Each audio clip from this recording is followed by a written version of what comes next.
Hey there, everybody. It is Wednesday, November 2nd, 2022. Welcome to the NFL Fantasy Football Show presented by Subway. Try the Subway Series menu, your pick of 12 irresistible subs. It's me, your man MG Marcas Grant, joined by Michael and Florio and the specialists, the cast of dozens. Give yourselves a round of applause. That was put on this show each and every day, each and every week. And we got a full show for you, but man, the trade deadline is coming on. Usually the NFL trade deadline is sort of like meh. This was like, it was like an NBA or MLB type trade deadline. Trade deadlines are the only thing that other sports had over the NFL. And if this is an indication of signs of things to come, I mean, they took that from They're just taking everything. Like the NFL, they're just stomping through like Godzilla in Tokyo, right? We're just taking everything. It belongs to us now. But we got that to talk about. Plenty of fantasy-relevant names that traded places. Of course, we will go through the slate of games coming up for Week 9. We'll have our heroes and villains. Also, some trade targets for you.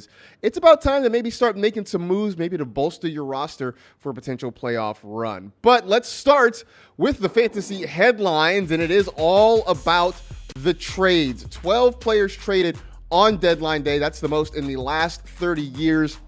Some of the names that moved places: Chase Claypool goes from Pittsburgh to Chicago. TJ Hawkinson from Detroit to Minnesota. Chase Edmonds goes from Miami to Denver. Jeff Wilson rejoins his old coach, Mike McDaniel, now in Miami. Nyheim Hines and Zach Moss, they swap places, going from Indianapolis to Buffalo and vice versa. So much going on in the trade space over the last couple of days. That's not even counting things like, Christian McCaffrey going from Carolina to San Francisco. These are just all the things that happen on deadline day. So let's start with Detroit, right? You got TJ Hawkinson going to the Minnesota Vikings for a second-round pick in 2023, a third-round pick in 2024. I guess for me, the only thing I have to say is that my dream of Irv Smith being a fantasy sleeper they were already sort of on life support when Johnny Munt is catching touchdown passes. I guess now you can officially pour one out. But what does this mean for Hawkinson now? Yeah, the Vikings saw Irv Smith flop against the Cardinals, and they were like, we need someone else. Somebody else. Hawkinson, I think right now, the immediate thing, I would take a wait-and-see approach, because it's different from pass catchers than it is for running backs. Like, they got to learn the playbook. They got to learn the routes. And for a tight end, you also got to learn the blocking schemes as well. So I think this week in a tough matchup and a little bit moving forward, I would take a wait-and-see approach. But I think his upside for the rest of the year is higher. With the Vikings, it's a quarterback upgrade. I think it's an offensive system upgrade. And he's in a similar position target competition-wise, so I don't think that changes a whole lot either. I think you're right. I think the upgrade potentially is because of the quarterback. But I think target-wise, I think it's sort of about the same because in Detroit, he was battling with Amon-Ra St. Brown and DeAndre Swift for targets. Now he's going to be fighting with Justin Jefferson and I guess to some extent Adam Thielen for those targets. So I think maybe it's a wash, but I don't think it's a bad situation. I don't think it's a downgrade for TJ Hawkinson. Chase Claypool, as I mentioned, goes from the Pittsburgh Steelers to the Chicago Bears. And, man, things soured quickly for Claypool in Pittsburgh after his breakout as a rookie. I don't know how you feel about this. I feel, again, this to me seems like sort of a wash for Claypool's value, but I do think it helps Justin Fields. I agree 100% with you. And I saw people on Twitter yesterday saying, like, oh, Chase Claypool could be the Bears' #1 wide receiver. And I'm like, okay, we're super hyped about Justin Fields. It has nothing to do with his throwing. He's thrown the ball fewer than 200 yards in 3 straight games. I don't anticipate the Bears changing up their offensive system and suddenly becoming a pass-first team. What I think this does, though, is it's a higher quality of target for Justin Fields. So when he does throw, now he's got Mooney and Kmet and Claypool. So it's just higher quality. And I also think George Pickens in Pittsburgh is a huge winner here. George Pickens definitely wins with Claypool not there to battle for targets. I think for Chase Claypool, he goes to a place with less target competition, but he also goes to an offense with fewer targets overall because the Bears are so committed to running the football. So maybe he gets more chunk plays, but I don't think he gets more targets just because he moved to Chicago. Nyheim Hines goes to the Bills. Zach Moss goes from the Bills to the Colts. I don't know. For Zach Moss, I don't think really anything changes. I think he's still stuck down the depth chart. But for Hines, I don't know that I love Hines more. I think it just makes me more sad for Devin Singletary. I agree, and I saw some people on fantasy Twitter yesterday blowing up Naheem Hines, saying this is great, and I'm like, I just don't see it. I think the Bills have been searching for a pass-catching running back all offseason. We know they were in on J.D. McKissick. They went after Duke Johnson, James Cook. I think James Cook is now gone. Like, yes. I don't really anticipate seeing him much. I'm thinking Singletary is their early down runner who probably plays more snaps. Hines will be used in obvious passing down situations, the 2-minute drill. But then you also have to worry about Josh Allen taking carries and touchdowns away as well. Right. I think that's sort of what it is. I mean, James Cook, all the people who were James Cook truthers, I think you guys can sit down for the rest of the season. We'll come back to you maybe in August of next year and see what we think then. But I just feel like this is great for the Bills. I don't think this is great for us fantasy-wise. I think everybody sort of takes a step back in that Buffalo backfield. Jeff Wilson goes from the 49ers to the Dolphins. He reunites not only with Raheem Mostert, but with Mike McDaniel. And I saw you tweeting that basically the Dolphins have created 49ers East with what they've done back there. And this is another one where I think Wilson gets a slight uptick, maybe not enough that you're starting him, but this potentially is a downgrade a little bit for Raheem Mostert now. Yeah, I agree, because he knows the system. He's a good runner. I think he could be in the similar role he was when Mostert was the starter for the Niners, and Wilson would come in and get you like 8 to 10 touches a game, something like that. I think his value kind of stays the same. Like you said, he's not someone that you want to start each week, but we know that if Raheem Mostert goes down and he's missed a lot of time in his career, Jeff Wilson becomes someone that you could immediately get in your starting lineup. The good news for Jeff Wilson is that you don't have to worry about Raheem Mostert pulling a touchdown trifecta. I don't predict him throwing a touchdown anytime soon, so I guess you have that going for you. And side note, somebody tweeted this to me. I didn't think about it. Christian McCaffrey is a huge winner here because now the number 22 is vacant in San Francisco. So maybe he switches over. That would be so cool if he goes back to, and then like there's just one game where he played as 23. As 23? And he had the trifecta. Like that's the most Michael Jordan thing I've ever heard. Absolutely, right? He plays in number 23. He gets the touchdown trifecta, and then he gets to switch to 22 for the rest of his time in San Francisco. One last one, and this one is more of a long-term impact. The Falcons send Calvin Ridley to the Jaguars for a couple of future draft picks. Now, Ridley is suspended at least through the 2022 season. We'll see if he's reinstated for 2023. So obviously the Jaguars get no use out of him this year. This seems like a dynasty move, and it definitely seems like a big potential upgrade for Trevor Lawrence if and when Ridley's able to come back to play. Yeah, next year the Jags are cooking with fire, man. Calvin Ridley, one of the best field stretchers in the game. Christian Kirk has been playing well, but he's, I think, better suited as a number 2. Then Travis Etienne. There's so much explosiveness in this Jacksonville Jaguars offense. Ridley, a player to go get in dynasty or keeper leagues right now. And I also think this helps the Kyle Pitts and Drake London because hopefully next year they have a quarterback that can throw the ball, right? And then that's just more targets for those two. I was gonna say maybe look, I know that Ridley would like to be on the field. We'd like to see him out on the field, but I guess in some ways, considering the way this offense has gone, it sort of worked out for him. He would be playing that Damiere Byrd role. Yeah. I mean, I guess that's good, right? Because Damiere Byrd has done well. I think Calvin Ridley's a more talented player, so it would have been even better. Maybe, who knows? Time to look at our heroes and villains of the week, the guys who will carry you to victory or send you to defeat. Let's start on the good foot. Who is a player who deserves to be in a lot of lineups this week? I think Justin Fields. And I don't know if Adam Rank is going to love or hate how much I'm on the Justin Fields hype train right now, but I think this guy has league-winning upside. I think he could be what Jalen Hurts was last year, someone who throws for like 150 to 200 passing yards per game with, a passing touchdown or 2, but is giving you so much production with his legs that most weeks he's going to be giving you over 20 fantasy points. I dropped Russell Wilson for him in the league. I dropped Derek Carr for him in the league. I'm rolling with Justin Fields. I've gotten a range of quarterbacks. People have asked me about should they drop for Justin Fields. It's been Russ. It's been Derek Carr. It's been Aaron Rodgers. Should I drop Aaron Rodgers for Justin Fields? And in some cases, I'm like, yeah, I think you probably should because he's been that much better. The one I keep going, like if I had Brady, I'm still hard to quit on Brady given all the talent he has around him. Right, that one's the hard one to sort of decide there. For me, the guy that I think is going to be the hero is Miles Sanders, who has been very, very good this year amidst an Eagles offense that has been very, very good this year. But part of it is we're just picking on the Houston Texans. They have been awful against the run. And yes, I know a lot of people get run over by Derrick Henry, but they've been run over by a lot of different running backs this year. Miles Sanders playing very good football. This could be a situation where we do see the Eagles take a lead, be able to run the football in the second half, because I don't know that we have seen Philadelphia play a full 4 quarters this season.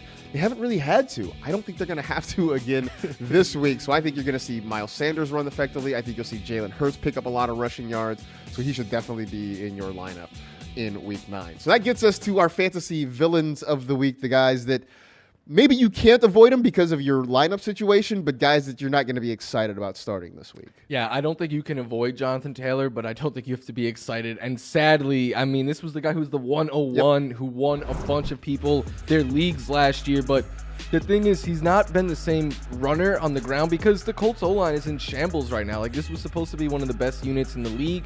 Instead, they've been anything but. And he's not getting those running lanes on the ground. At least when we had Matt Ryan as the quarterback, we had the passes to save him. And especially if no Naheem Hines was there, it'd be to the moon for Taylor in the passing game. But right now, Sam Ehlinger threw 3 times to running backs last week. I'm very, very concerned. And now he's got an ankle injury, and we know Belichick is going to take away the bet. So many reasons to be worried about Jonathan Taylor this week. Very much a reason to be concerned, although like Florio said, you probably can't really avoid putting him in your lineup this week. For me, it's going to be Michael Carter, who, since he's taken over the backfield in New York after the injury to Breece Hall, hasn't been particularly great. He's been just sort of meh so far, and he's got a really tough matchup in front of him with the Buffalo Bills. Not only is the Bills defense just shutting people down right now, but because of the way Buffalo can score, you wonder how much that's going to potentially take him out of the game plan this week. Also throw in the fact that James Robinson has had an extra week to sort of get himself ready. Do we see him possibly get some more of the carries? I think the Jets sort of want to cycle guys through. They started the year kind of working a rotation. Now they can really do that with Robinson and Carter. I just don't really love the matchup. I don't love the potential usage this week. I get it if you have to start Michael Carter, but I'm not really excited about what he can offer you for your fantasy roster. All right, that was a beefy first segment of the show. We got through all of that. We got plenty more to go. We will take a look at the Thursday Night Football game as well as start the rest of our Week 9 game previews. That's next on the NFL Fantasy Football Show.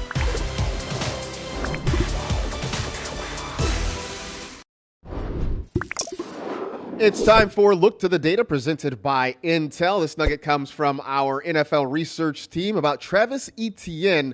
6 rushes of 20 or more yards this season. Nick Chubb is the only player who has more so far this year. But despite that, though, he ranks 23rd in carries per game. Basically, when he gets the ball, he's awesome.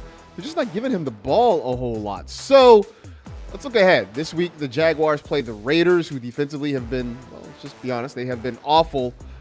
Does Etienne get to 25 points? He had 25 points last week. Does he get to 25 fantasy points again this week against the Raiders? Yeah, I think so. The Raiders defense has struggled against running backs all year. They've allowed the 3rd most fantasy points to the position, both on the year and in the last month. And I think the Jaguars, they learned their lesson last week. They let Etienne carry the ball a season high 24 times. He turned it into a $156 and a touchdown. Like, he is their offense. He's their most explosive player.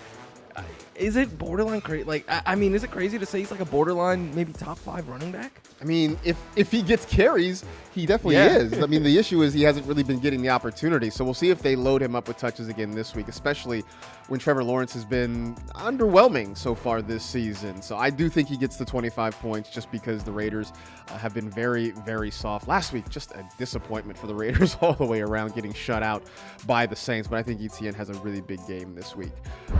Time to start our game previews for Week 9. We'll begin it at the beginning with the Thursday Night Football game. The Eagles against the Texans. Philadelphia trying to stay undefeated. The Texans just trying to kind of hang in there. Dameon Pierce, though, has been very good all season long. Are you worried about starting him this week against a good Philadelphia defense? I'm not. I know he's coming off of a down performance where he had a touchdown that salvaged his day, but he still gets the ball like 15 times on the ground minimum every week. Plus, he's been seeing around 5 targets, and he's explosive in his own right. So, yeah, this is a situation where I think the floor is lower, but he still always brings a high ceiling. He gets so many touches. I think you just got to start him. It's that volume that really plays into it for Dameon Pierce, plus the fact that now he's starting to get work in the 2-minute offense. He's starting to get those targets, which means he doesn't necessarily have to come off the field when things are going bad for the Texans, but I think they're going to be playing from behind a lot in this one. Couple of wide receivers in play here. Devonta Smith, who's been playing well. Brandon Cooks, who apparently was salty that he didn't get traded. He sent out some sort of cryptic tweet about the people trying to hold him down or not trust. I don't know. Trying to ruin his career. It was a whole thing. Either way, who scores more points in this one, Smith or Cooks? I'm going to go with Smith just because I think the quarterback play is better. I trust the offense more. The matchup is better. The Eagles' corners are very legit. Like, this defense, I think, has league-winning upside in the second half, largely because of these corners. They get pressure on the quarterback, and then their corners stay with their receivers. Like, they just shut down Deontay Johnson and George Pickens and Chase Claypool a week ago. So, angry Brandon Cooks, I'm sorry. I think you're going to keep getting more and more angry. I'm going to double down on that. Everything that Florio said, I agree with there. The offense is better. They're scoring more points. They're just more explosive. And Brandon Cooks has been okay. He's been just fine so far this year, and I think a lot of that owes to a Texans offense that just doesn't move the ball, doesn't score a whole lot of points. So I think Devonta Smith is the higher scorer in this one. Let's get to the rest of the Week 9 slate. The Chargers at the Falcons. We're going to play that right over here to my right at SoFi Stadium. Actually, no, I take that back. They're playing Atlanta. Oh. So forget that. Forget that I said anything about SoFi Stadium. They're going to be playing in Atlanta this week. Keenan Allen, we have been waiting for him really to do anything since Week 1. He got hurt in Week 1. I've barely seen him. He played in their last game, but didn't really play much. That hamstring injury has been affecting him the whole time. Is this finally the week we see Keenan Allen break out? Yes. I think they've been playing him with kids' gloves. Like, he played in week 7, but sat out the entire second half because they had the week 8 bye. He himself was even kind of vocal, like he wanted to sit until the bye to make sure he's 100%. I know things haven't gone the Chargers' way, but this is still a team with high aspirations. They're playing the Falcons. The Falcons have given up the third most fantasy points to opposing wide receivers. No Mike Williams. I think we're going to get a lot of Keenan Allen. I think we're going to get a lot of Keenan Allen, too. This passing game has been kind of underwhelming, but I think the reason he played a couple weeks ago was because they were shorthanded at wide receiver. They just needed bodies out there, and so they sort of put Keenan Allen out there, even if he wasn't 100%. But hopefully he's ready to go. I think he's going to have a nice game. Certainly everybody who drafted him hopes he has a nice game because you've been waiting a while to get him in. Anything else that we should pay attention to in this one? I think Tyler Algier is a sleeper in this one. I have him actually as a start in the start-sit column, but it's more of just a streaming option, I would say, because there's 6 teams on bye. He's the running back that's more explosive there. He's been playing. They split carries, but he's the one that's on the heavier side of the snap share. He's the one getting more usage in the passing game. And then the Chargers are a team that have really struggled against running backs. They've allowed the second most fantasy points to the position this year, and I think Arthur Smith, we know he wants to make it a run fest every week, but I think especially this one in a favorable matchup where you want to keep the Chargers offense on the sideline. Something of note, Cordero Patterson has been designated to return off injured reserve. No word if he's going to play this week. The Falcons do have 3 weeks to sort of work him back into the mix. So I wouldn't expect him to be on the field this week, but it's something to kind of take note of if you do have Algier on your roster. Dolphins at the Bears. The Bears obviously making the big trade, getting Chase Claypool. But I'm going to say you start Raheem Mostert. And I know that seems sort of like duh because he's been very good. But I think maybe it's just a reminder of how good he's been versus how bad the Bears' run defense has been. Now, I'm curious to see how much Jeff Wilson works in. You talk about guys getting to a new place and having to sort of learn the playbook. I don't know that there's going to be much of a learning curve for Jeff Wilson going to Mike McDaniel because he has seen this offense, he's played in it, so I'm sure he has a familiarity with it. But still, I think Raheem Mostert, at least this week, very much the lead running back there in Miami, and teams will want to run the ball. They have been running the ball effectively against Chicago because the Bears have been very good against the pass. So I think this is a big Raheem Mostert day coming up this week. Panthers at the Bengals.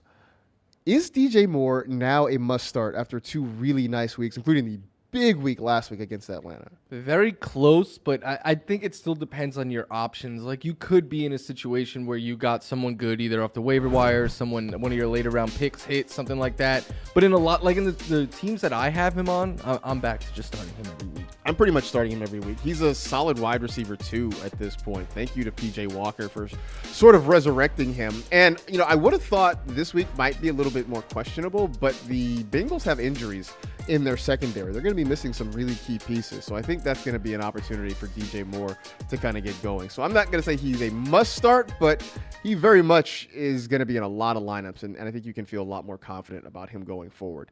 Anybody else that people should start in this game? I think people should be starting Tyler Boyd, and I know people might look at what he did on Monday night and be like, oh, he kind of let us down. He only got the 10 points, even with that late touchdown. That wasn't on Tyler Boyd, man. That wasn't even on Joe Burrow. That was on this offensive line. Like, they got no protection for him. Burrow was under pressure, like, all the time in the first half. The 2 turnovers, it was just all bad. But the Panthers right now have the 3rd fewest sacks in the NFL. I don't think they're going to get the same amount of pressure on Joe Burrow, which means more time for Tyler Boyd to get open and to get those targets. And the fact that in a down game, he's giving us 10 a week after he went for well over 20 fantasy points, that shows us that he brings a safe floor and a high ceiling. I still think right now, as long as Jamar Chase is out, it is the T. Higgins and Tyler Boyd show in the passing game for Cincinnati.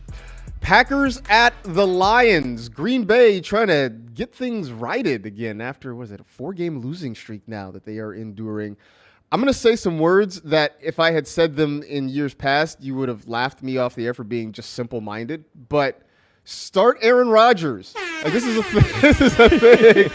thing. Randy's super excited over there playing the air horns there. This is the thing that in the past, if I said start Aaron Rodgers, you'd have been, yeah, duh. Like, how did you get your job? But this year is a question. I think this is a week, though, that you can, because look, man, we're just picking on the Lions defense, and I think this is a week where the Packers can kind of get the ship righted again. I think you're going to see big things from Aaron Jones. I think you're going to see Aaron Rodgers spread the football around. Maybe it is a Romeo Doubs week. Maybe it's Robert Tonyan. I think there's a whole lot of options here. But for once, I think we can count on Aaron Rodgers, and maybe he gets us over 16 fantasy points, which is a thing that I don't think he's done yet this year. It would be I have him as a start as well in the start sit. I'm with you. I'm in on Aaron Rodgers, and I even wrote in the thing. I was like, you guys would have laughed at me like at this time last year. Yes, this is where we are now. Life comes at you fast. Raiders at the Jaguars. We talked about Travis Etienne and the good work he's been doing on the field for the Jaguars offense. Last week it was all bad for the Raiders. Devontae Adams had 1 catch for 3 yards. Josh Jacobs was completely shut down. The Raiders were shut out against the Saints. Do Adams and Jacobs bounce back this week against the Jags? I definitely think Jacobs does. The Saints are great at stopping the run. The Jaguars are anything but. So I think he bounces back. And I think Devontae does as well. I think they'll hear the chatter and everything going on right now and hopefully, make a concerted effort to get him the ball early on but I think he's fine. He's Devontae Adams. I think he's going to be fine. I think they're going to force feed him targets just to get him going again. And as you mentioned, the Jags have been bad against the run. So I think Josh Jacobs gets back. Plus, this always feels like one of those things where there's a little bit of professional pride, right? The Raiders are going to spend all week hearing about how bad they've been and what are they doing, and it's all falling apart. I mean, these guys get paid and they have pride, and I think they're going to go out there and try to remind everybody that, hey, look, we aren't a terrible football team. I don't know if that necessarily means a win, but I just don't think they're going to be as bad as they were last week. Anything else that we should note in this one? I think you should beware of Derek Carr, and I almost had him as a sit, but I am a coward. The Jaguars' defense has been pretty bad this year, so it is possible that Derek Carr could have a bounce-back game, but this is also a matchup where they could just run the ball a bunch, and that's kind of what has sunk Derek Carr. Like, there's been games where Devontae Adams will get his, and no one else does because Josh Jacobs is taking all of the production away. And, since week 4, Derek Carr is 1 game over 15 fantasy points. He hasn't reached 20 in a game yet this season. I think right now he's more of a name, and we're looking at all the weapons he has around him and thinking there's still more potential there, but we have not seen it. We haven't seen it. I mean, we thought the AFC West was going to be just a battle week in and week out, but really the Chiefs are the only offense that has really been a dynamite outfit so far this season. The Chargers have been outside of Austin Eckler.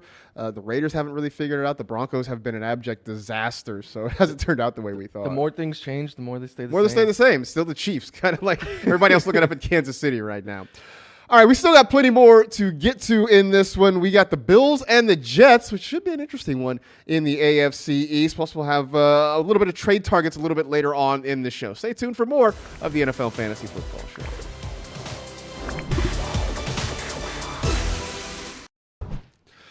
Back with our game previews, we got the Colts and the Patriots, and I think you can start Ramondre Stevenson in this one. I think you're going to see more Damian Harris, so I'm just going to put that out there, but Stevenson very much has taken over the lead role in this Patriots backfield, and what I like about him is, one, the volume of touches he's getting overall, but the fact that he is taking those targets, and this is a team that's still...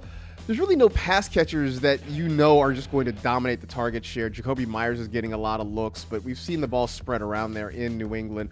Ramondre Stevenson is getting some work. And even though the Colts are sort of middle of the road against fantasy running backs, I think that volume sort of wins the day, and Stevenson is still worth a start. Maybe as an RB2, maybe as a flex, but I think he deserves to be in your lineups this week. Bills and the Jets, and we talk about teams looking up at the Chiefs in the AFC West. Everybody's kind of looking up at Buffalo in the AFC East. You can kind of stifle your smile there a little bit. But it's still a big one because the Jets are still very much a competitive football team right now. Gabe Davis, he's kind of a guy, he can be a home run hitter, but every now and then that means that maybe he sort of leaves you wanting. Do you trust starting him against the Jets secondary that's been pretty good this year?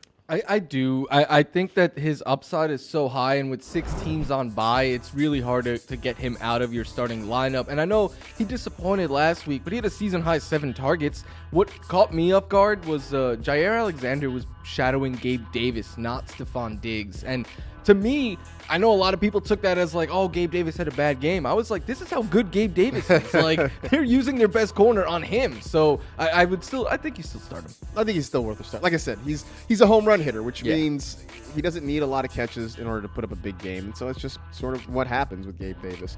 Anything else of note in this Bills-Jets game? I would sit the Bills running backs because we're not sure how much Nyheim Hines will get used this first week. James Cook has been getting a little bit more work, so even if Hines is not fully acclimated, maybe we see more of him. But even when Singletary had the backfield to himself, outside of that one game in Miami, which I'm now convinced was because he's from Miami and everyone else there was like dealing with IVs in their arms, and he was like, keep giving me the ball. Outside of that one game, he's been a flex option at best most weeks, so I think you stay away from them this week. It's weird, 'cause I feel like he's getting more touches than he has in the past, but it really hasn't turned into much of anything. It's been really frustrating to watch.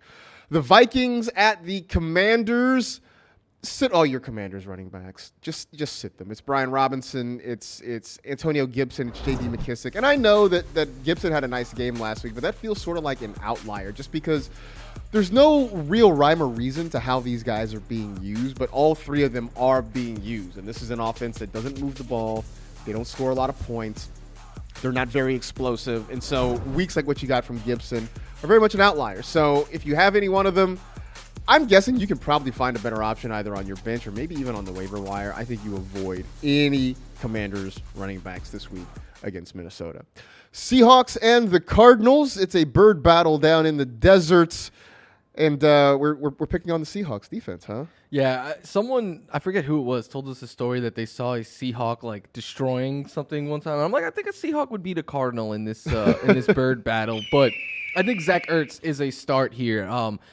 In week 7, he had his worst game of the year. It was the first time he failed to reach double-digit fantasy points, and a lot of people were starting to get worried. Like, I wonder if this is the new Ertz with DeAndre Hopkins back. But then last week, 13.4 fantasy points, back into double digits every week but one. And when we're talking about a tight end, that's all you want. Like, if you're guaranteeing me double-digit fantasy points, that's enough to get in my starting lineup. And then you add in that the Seahawks have really struggled against tight ends this year. That makes Ertz just a guy that you get in your lineup and you don't think twice about it. Right. He's been one of those guys where maybe it's not overwhelming, but he's been fairly consistent. And again, if you don't have Mark Andrews or Travis Kelce, you're sort of spinning a roulette wheel trying to figure out what's what every week. But Zach Ertz feels like a good pick. By the way, I think it was our producer Alex Wilk from NFL Fantasy Live saying he saw a Seahawk like eating a giant fish or something like that, destroying a fish. Which scared me because I've never seen a Seahawk in person. I didn't think they were actually real. I just thought they were seagulls, but that's from me living in California my whole life.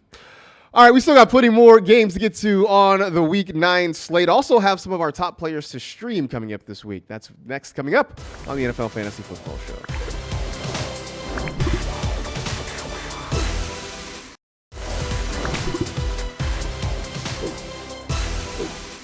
Rams at Buccaneers, and when the schedule came out, this game looked a lot more exciting than it's actually turning out to be.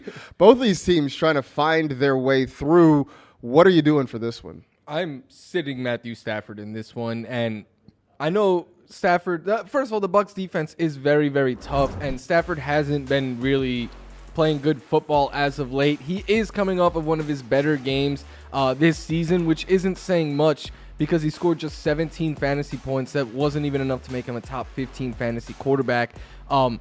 He threw, and that was because he had a rushing touchdown. He threw for just 187 yards and a touchdown. Like, I don't know. There's not a lot to get excited. And now Cooper Kupp is dealing with an ankle injury. Just not a lot to get excited for Stafford. I would say. Lot to get excited about with the Rams offense right now. And you're right. If Cooper Kupp is hurt, then it's really the pits for the Los Angeles Rams. Titans and the Chiefs, that is on Sunday Night Football. Look, when you look at the Chiefs pass catchers, Travis Kelce is probably going to be the number one guy. So excluding Travis Kelce, who is going to be the top scoring Chiefs wide receiver this week? It is Juju Smith-Schuster each and every week until maybe Kadarius Toney is up to speed in this offense, because I'm not quitting on him. You know that. But Juju, what he's done the last couple of weeks, get him in your lineup. Yeah, I think it's Juju as well. It seems like they've actually got something going there now in Kansas City, and I don't know if it's what Juju was saying because they all played Call of Duty together, or if it's just because, look, man, they played 6-7 games together now, and they've kind of figured out like how the other person operates. I feel like it's more that than the whole Call of Duty thing. But whatever makes Juju happy, either way, I think he's the guy that is going to be the top scoring wide receiver for Kansas City. Do you think it was like in The Office where they played Call of Duty for like team building, and like Juju was the one that didn't know how to play or whatever? No, I feel like Juju definitely knows how to play Call of Duty, that's right? I mean, he was like, wasn't he part of FaZe Clan? I think he was part of one of those big gaming teams for a while. Travis Kelce probably was like, how do I play? I don't know. I'm trying to think of who would be the one, but I don't know who would be the one in that group who didn't know how to play.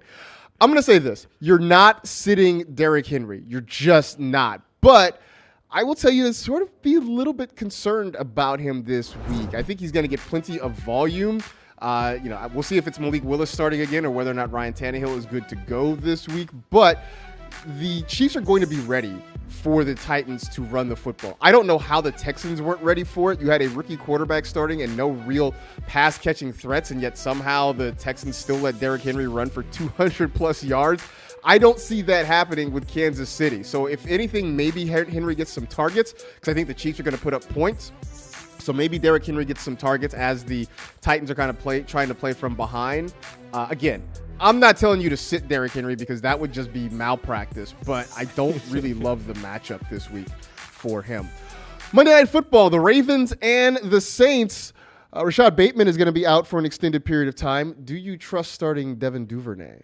Not unless I'm desperate. I know he's had some ups when Bateman has been out, but it also depends on Mark Andrews if he's going to suit up or not. But the Saints secondary looked like one we could pick on, and then they completely shut down the Raiders last week. They really did. I thought we were going to get more out of the Raiders. It didn't happen. Yeah, Duvernay is a deep league option, but I think in 10-team leagues, I don't think you're starting Devin Duvernay. It's going to be a heavy Mark Andrews game. I wonder if we see, provided he's healthy, of course, I wonder if we see more Isaiah Likely as well, if maybe they go 2 tight ends and use Likely to get some targets too as well. Anything else in this Ravens-Saints game? I'm saying start Chris Olave, and I know last week was his worst performance since week 1 when he scored 10.2 fantasy points, and some people took that as a negative. I looked at it as a positive. I'm like, if his worst game is 10 fantasy points, that's a very safe floor, and we know that he brings way more upside. Only Tyreek Hill has more air yards.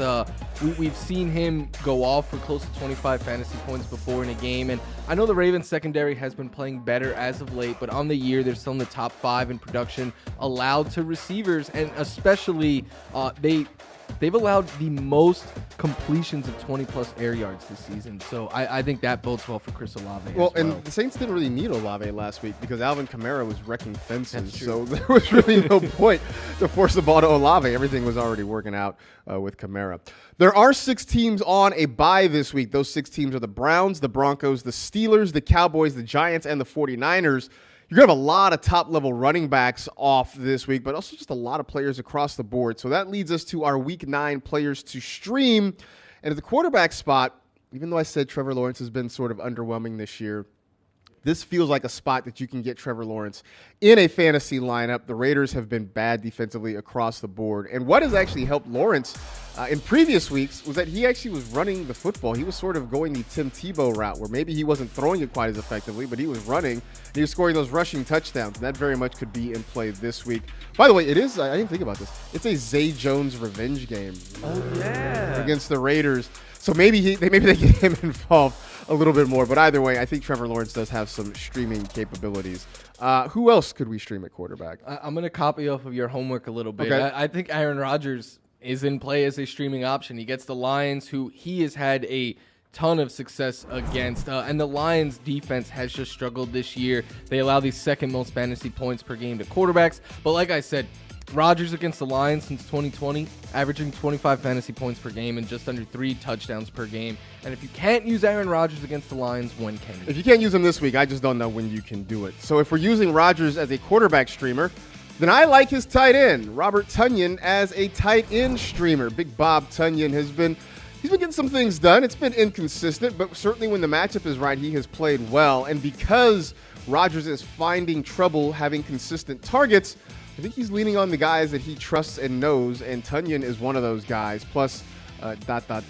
Lions. So I feel like that's enough reason to stream Robert Tonyan. Any other tight end streamers you got? Evan Ingram against the Raiders, and I think at this point we should stop. Like, you should pick up Evan Ingram and just use him as your starting tight end each week. He's been good. 6 or more targets in 4 straight games. Save volume is a lot more than most tight ends could say, but in those 4 games, at least 9 fantasy points in all of them, with double digits in 3 of them. Plus, the Raiders, they've allowed the 3rd most fantasy points to tight ends, including the 3rd most touchdowns. So just a favorable matchup for a guy who's been getting a lot more work and being productive with it. You know, we thought the Evan Ingram dream was dead, but he's gone to Jacksonville and he's had a revival down there.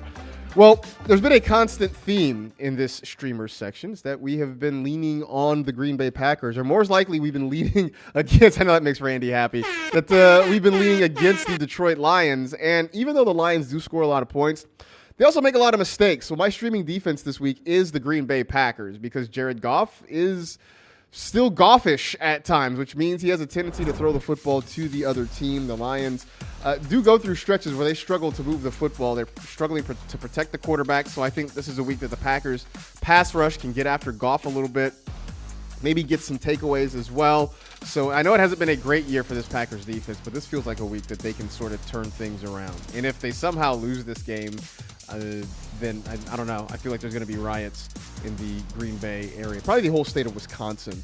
I didn't consider that. If they lost their 5th in a row to the Lions, it will be hilarious to watch. I mean, Rodgers next for week. us as non-Packers fans, it will be hilarious. Sorry, Randy. The state of Wisconsin might be a state of emergency in the state of Wisconsin if that were to happen. We got one more segment left to go. We'll talk about some trade targets, and we have our Week 9 sleepers. That's after the break on the NFL Fantasy Football Show.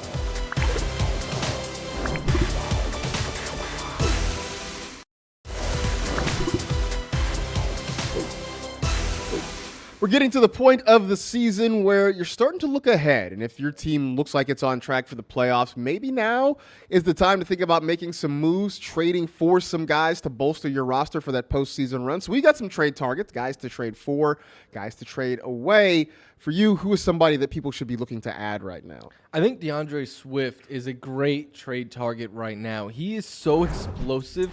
He's one of the most explosive players in the game. He's averaging over 7 yards per carry, over 8 yards per catch this year. Plus, we know he's very good, but he's missed a lot of time, and he came back last week and he was limited. What felt like to me a game where they didn't want to let him just go all out right away. They wanted to ease him back into things. But if you drafted DeAndre Swift early, you could be in a position where you desperately need a win now, or you're very frustrated with him.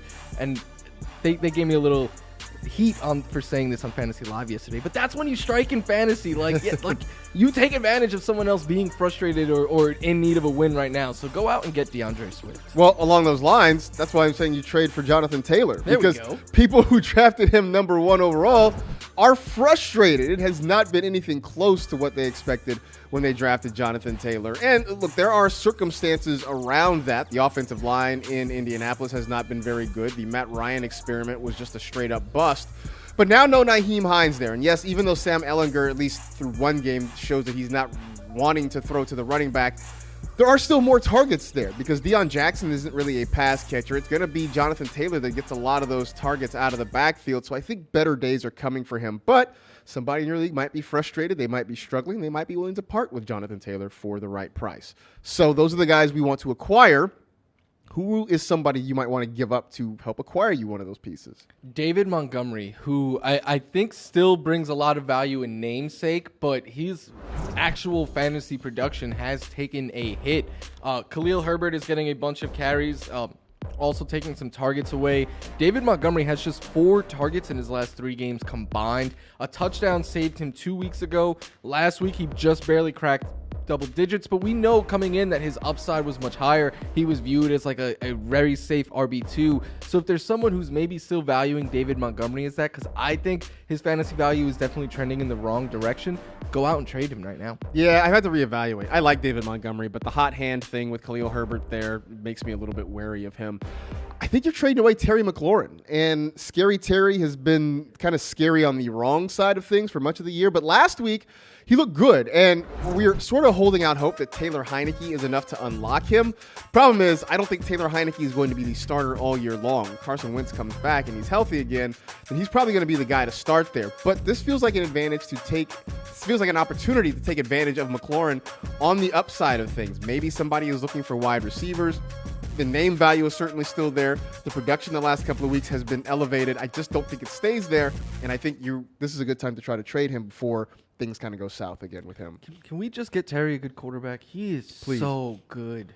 I was going to say he's the new Allen Robinson, but Allen Robinson hasn't really worked out in Los Angeles. He got his best quarterback undoubtedly, and it's just been downhill. It's still been bad for him. That gets us to Preparation Equals Performance, presented by Castrol Edge. It's the part of the show where we look at sleepers for the week. So about I know Halloween is over, but this is a name that has been resurrected from the fantasy grave for sleepers. It has. Terrace Marshall Jr., who, with no Robbie Anderson there, with PJ Walker playing better football than Baker has become a useful fantasy piece, I would say, especially with 6 teams on bye this week. He played 92% of the snaps last week, had 9 targets, 3 of which were in the end zone, so you love that. 92 air yards. He's getting used downfield at times. I would say right now he's looking like their top weapon when they get into the red zone. That's not DJ Moore's strength. So Terrace Marshall, if you're going a little bit deeper, especially this week if they're chasing points against the Bengals, he's a name I like. I loved him as a rookie. It just never happened, so maybe it's starting to happen now. We talked about the Packers and their opportunity against the Lions. I'm going to go maybe a little bit deeper and go A.J. Dillon. And I know that he hasn't been getting the usage that we would have wanted from him this year, especially the last couple of weeks. But they're putting him on the field. He's playing a decent number of snaps. There are plenty of times when he and Aaron Jones are on the field together. So maybe this is a week where they really try to hammer the run. Dillon, that just kind of hammer between the tackles, I think he can give you that opportunity, and maybe he gets a couple of touches down near the goal line. So this is more of a deeper league play. I don't think you're playing him in 10-team leagues, but I think A.J. Dillon has some value. Another sleeper for you this week. This feels gross to say, but Noah Fant. I used him once before as a start in the Start and Sit 'em article, and that was against the Arizona Cardinals, where he went out and scored a season-high 10.5 fantasy points. So why not go back to the well again? This is purely for people who are in deeper leagues or you're going a little bit deeper at tight end. I wouldn't play him over your weekly starter, but he's been playing more snaps than Will Dissly. He's been getting more targets than Will Dissly. And because of that, and because of the matchup, really, we say it all the time, stream tight ends against the Cardinals. I think Noah Fant is a deeper name that's in play this week. Wow, Noah. So we've had Evan Ingram coming back, and now Noah Fant coming back. It's a wild year for tight ends. One more sort of deep name for you, another deep sleeper here, and that's Caleb Huntley. And we talked about Tyler Algier and his opportunity this week against the Los Angeles Chargers. I think Caleb Huntley sort of also fits into that. And again, we're talking deeper leagues here. Huntley, the guy who is, again, more of the hammer, more between the tackles guy, maybe the guy who gets some touches down near the goal line. We saw him get a decent amount of work last week against Carolina. This is probably the only time you can play Caleb Huntley, just because Cordero Patterson is lurking. And once Patterson is back, I think it becomes Patterson at the lead with Algier behind him, and Huntley is relegated to the bench. So if you are of a mind to make this move, or maybe be contrarian in DFS leagues, then this is the week to get Caleb Huntley in your lineup against the LA Chargers. Woo, that was beefy. Look, you know the drill by now that if you subscribe to one of these shows, you get all of them in your podcast feed across the week. 5 days worth of fantasy content. You can catch us here on the NFL Fantasy Football Show, the Stardom Situm Show, or the Fantasy Q&A Show. Subscribe to one, and you get all of them in your lineup. Plus, you can always check us out in the fantasy app, on our NFL Fast channels, and youtube.com/NFL Fantasy Football. In the meantime, that is it. We are done. We appreciate you hanging out with the NFL Fantasy Football Show presented by Subway. Try the Subway Series menu, your pick of 12 irresistible subs. You know the drill. Tell two friends to tell two friends. Rate, review, and remember, a yawn is just a silent scream for coffee. Be safe. Take care of yourselves. Enjoy week 9, everybody. Happy birthday, Ma. We'll talk to the rest of you next week.